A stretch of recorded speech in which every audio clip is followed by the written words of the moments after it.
Hola amantes de la lectura, ¿qué tal estáis? Yo soy Vanessa y bienvenidas y bienvenidos a un nuevo vídeo de mi canal. Me siento súper rara volviendo a grabar, pero bueno, la verdad es que ya lo echaba bastante de menos y hoy he decidido traeros un resumen de todos los libros que he leído últimamente. Lo cierto es que tenemos bastante variedad, tenemos libros que me han gustado muchísimo y que apuntan a convertirse en mis favoritos de este año 2023, sí, pero también tenemos alguna que otra decepción, libros que yo pensé que me iban a encantar y la verdad es que me han decepcionado bastante y otros que pues he decidido abandonar. La lista es larga, así que no me voy a ir con rodeos, vamos a comenzar. Y como no me he podido aguantar de este libro, he hablado en alguna que otra ocasión, por lo menos en mis otras redes sociales, en Instagram y en TikTok, y os voy a hablar de Mañana y Mañana y Mañana de Gabriel Zevin. Como os podréis imaginar, este libro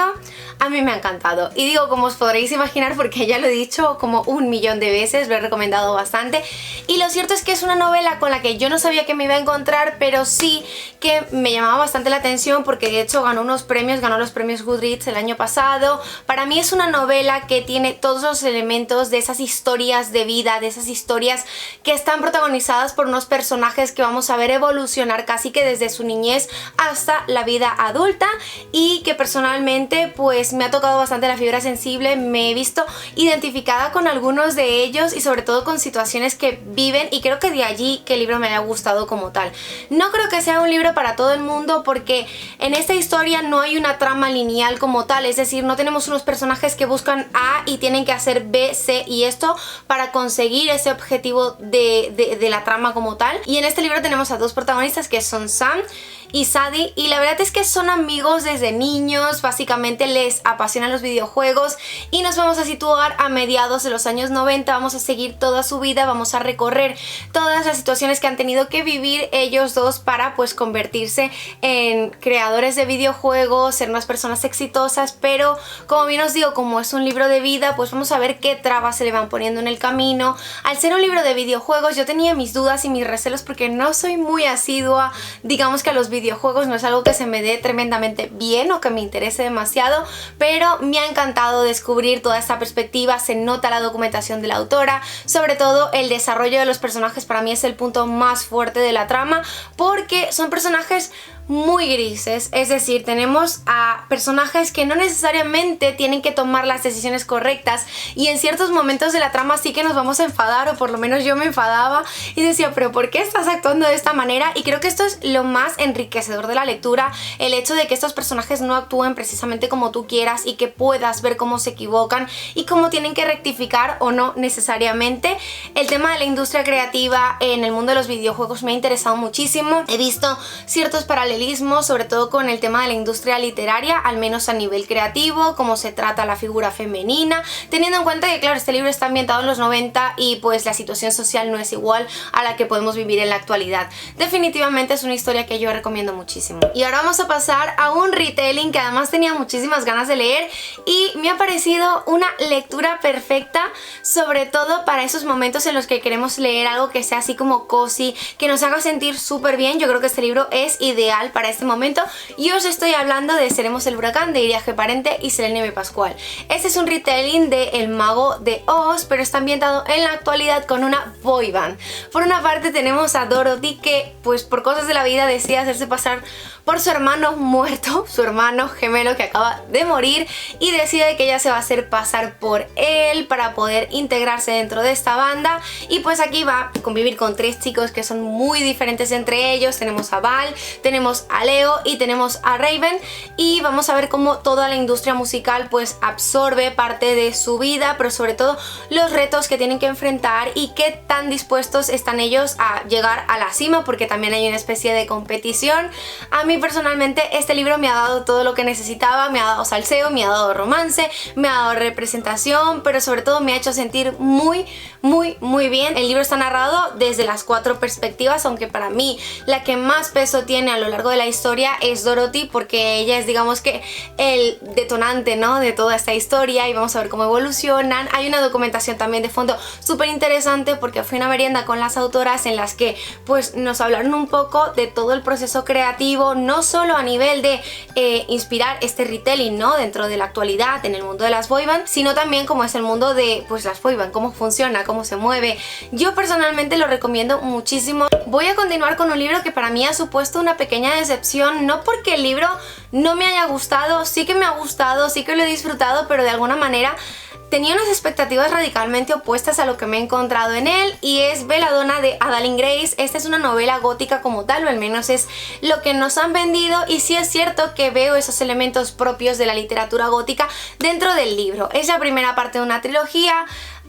Creo que tiene un planteamiento muy interesante, porque tenemos por una parte a Signa Farrow, que es una joven huérfana que durante toda su vida se ha visto rodeada de la muerte, es decir, todas las personas que la han acogido, que la han cuidado, que han ejercido como tutores, terminan por morir en unas situaciones un tanto extrañas, pero además ella tiene pues una habilidad, y es que ella no puede morir. Cada vez que muere pues sí que ve a la parca, ve a la muerte, pero ella no termina por pasar al mundo de los muertos. ¿Qué pasa? Que en este libro hay un romance,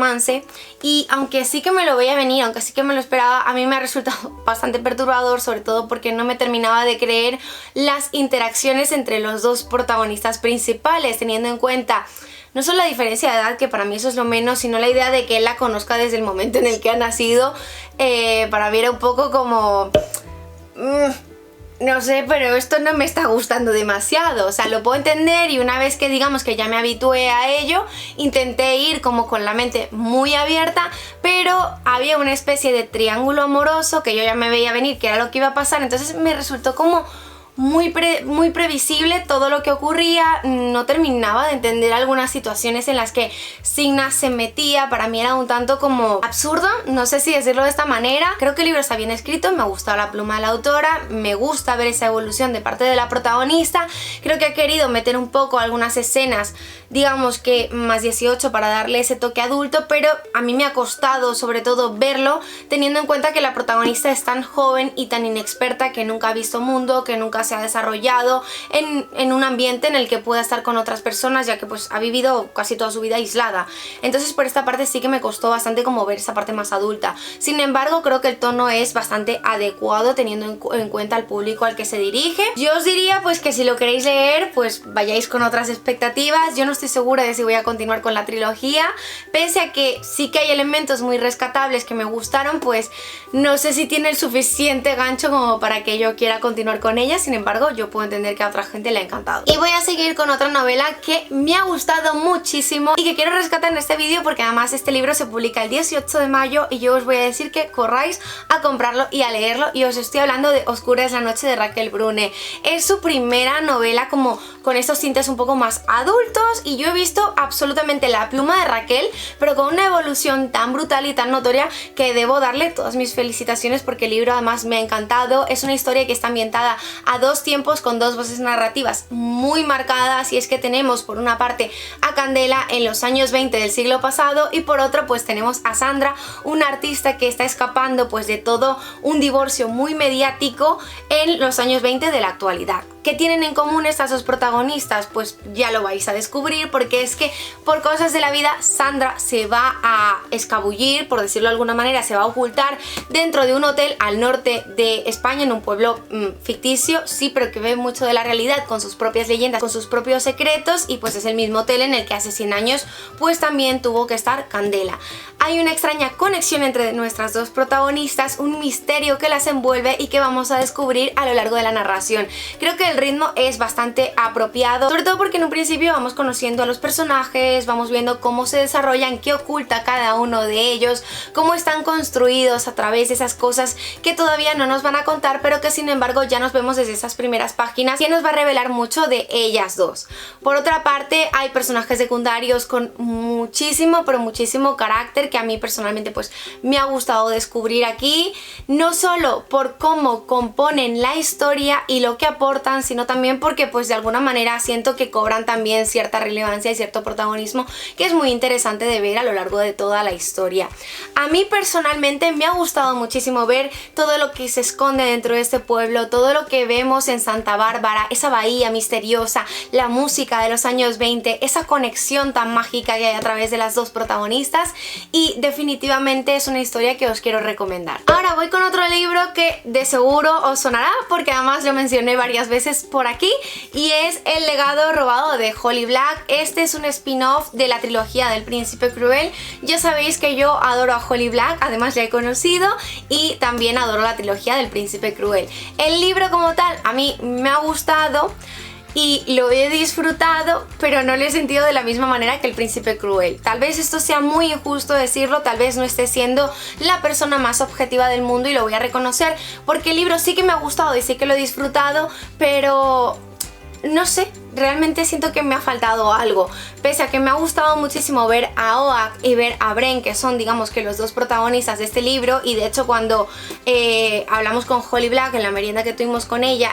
digamos que comentó que Bren tenía algunos elementos que le recordaban mucho a Jude, que es la protagonista del Príncipe Cruel. A mí no me lo ha parecido así, realmente Jude creo que es un personaje que se mueve más por la ambición y por la venganza, y en este caso para mí Bren no tiene nada de esto, es un personaje mucho más puro, con un corazón un tanto más noble, que no voy a decir que no sea egoísta, porque creo que todos los personajes que hay en este mundo pues ocultan sus propios secretos y sobre todo muchas veces se mueven por ese egoísmo, sí, pero en este caso no lo he sentido tan así. A mí me ha gustado, lo he disfrutado, me ha encantado volver a Elfhame, tengo que decirlo. Si no me equivoco es la primera parte de una bilogía o de una trilogía, y no sé si puedo decir mucho más sin hacer ningún spoiler del Príncipe Cruel, pero bueno, que yo creo que si os ha gustado el Príncipe Cruel probablemente os gustará esta saga también. Y ahora voy con otro libro que hacía mucho que tenía bastantes ganas de leer y que me ha encantado porque ha sido mi primer acercamiento con la autora, y es Siempre hemos vivido en el castillo de Shirley Jackson.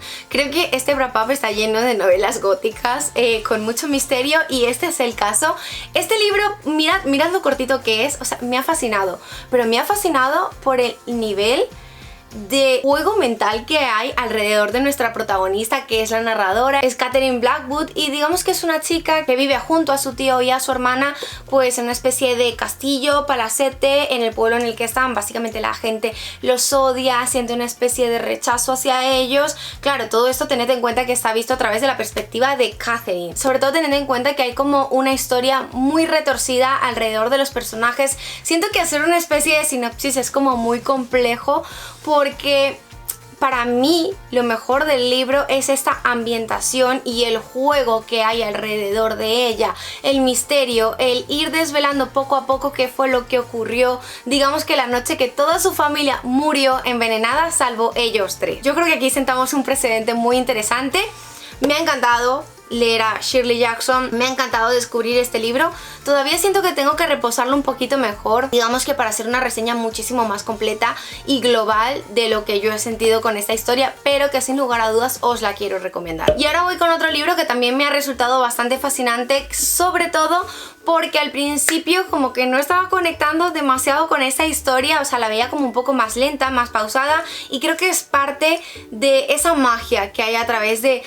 esta trama que os voy a contar a continuación. Y el libro en cuestión es Las mujeres wayward de Emilia Hart. Yo tampoco había leído para nada a Emilia, y es un libro en el que tenemos como poderío femenino, o sea, yo creo que esta es la frase con la que podría describir perfectamente esta historia. Es un libro que me ha hecho llorar, tengo que decirlo también, hacia el final. Sobre todo sentí el corazón en un puño, pero sobre todo porque fui capaz, ¿no?, de vivir, o sea, de ponerme en la piel de las protagonistas y vivir todas las injusticias que han tenido que pasar a lo largo de distintas generaciones. Y este libro, lo más curioso y lo que más me ha gustado es que está narrado a tres voces. Tenemos a una protagonista que está en el año 1600 y algo, básicamente en una especie de juicio. Luego tenemos a otra que está en medio de la Segunda Guerra Mundial, y luego tenemos a nuestra otra protagonista que está en la actualidad, digamos que huyendo, escapando de su marido. Y básicamente es la conexión de estas mujeres a través del tiempo, su dinámica a través de la naturaleza y cómo ellas están conectadas, digamos que por una especie de magia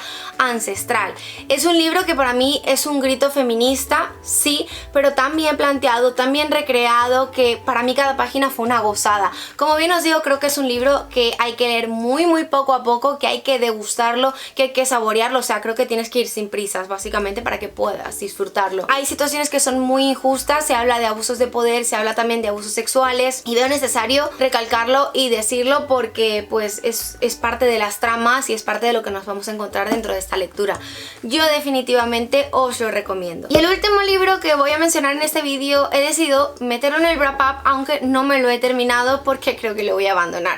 Pero como yo hice un vídeo hablando de libros que creía que iban a ser 5 estrellas y casualmente puse este, me parecía lo más justo comentaros que el libro no ha sido lo que yo esperaba y os estoy hablando de la Enciclopedia de Hadas de Emily White, de Heather Fawaite, perdonadme por decir el apellido mal. Este libro sobre todo me llamaba la atención porque es un cozy fantasy en el que tenemos una protagonista que es una académica, una estudiosa de las hadas y pues tiene que viajar a un pueblo en el norte para estudiarlas, ¿no? Es decir, ella está haciendo su especie de enciclopedia, además hay como una reticencia de parte de la gente del pueblo hacia ella y es muy curioso ver toda esta relación. Y luego por otra parte pues vamos a tener a su rival, un chico que básicamente pues va a aparecer aquí también para esta misma investigación y que vemos como esa contraparte, ¿no? Ahí hay como una especie de tensión sexual, podría decirse. Y creo que no ha sido un libro para mí. O sea, al principio sí que me estaba gustando, pero aunque estoy muy habituada a leer los cozy fantasies y me gustan los libros en los que no pasan grandes cosas, a mi parecer es un libro que tiene muchísimo relleno, que me aburrió bastante, pero sobre todo que no consiguió mantener mi interés como para que yo siguiese leyendo. De hecho es que me faltaban unas menos de 100 páginas para terminarlo y conforme me sentaba a leer era esa sensación de uff, qué pereza, ¿no? Qué pereza. Pero ya creo que uno de los elementos que fue como el detonante principal para que yo dejase el libro es el protagonista masculino, que a mi parecer no es porque sea arrogante y engreído y estas cosas que pues normalmente en los libros a mí me suele gustar y me suele atraer bastante que la protagonista sea tan diferente al interés romántico, pero es que en este caso era como tío, no te soporto, no te aguanto, de verdad es que no hay ninguna actitud rescatable en las cosas que haces, que a lo mejor hacia el final resulta que todo esto era una fachada y me parecería magnífico, pero para mí era insufrible y creo que esta relación sobre todo fue lo que hizo que yo dijese mira, lo siento mucho y sé que es un libro que tiene súper buenas calificaciones, que la gente lo ama, pero a mí se me ha hecho muy cuesta arriba y de momento pretendo dejarlo aparcado. Ya más adelante decidiré si decido retomarlo y darle otra oportunidad o por el contrario pues dejarlo definitivamente. Y pues hasta aquí el vídeo de hoy, yo espero que te haya gustado. Si te has quedado hasta esta parte del vídeo te voy a pedir que por favor me dejes abajo en los comentarios la frase secreta, que en este caso será me gustan las lecturas del mes. Ya sabes que no tienen nada que ver con el vídeo, simplemente es que a mí me hace especial ilusión saber que te has quedado hasta el final. Te recuerdo que si quieres que YouTube te avise de cuando subo un nuevo vídeo, puedes activar la campanita, suscribirte a mi canal, darle like al vídeo si te ha gustado y nos vemos la próxima semana, espero, por favor, en un nuevo vídeo. ¡Chao!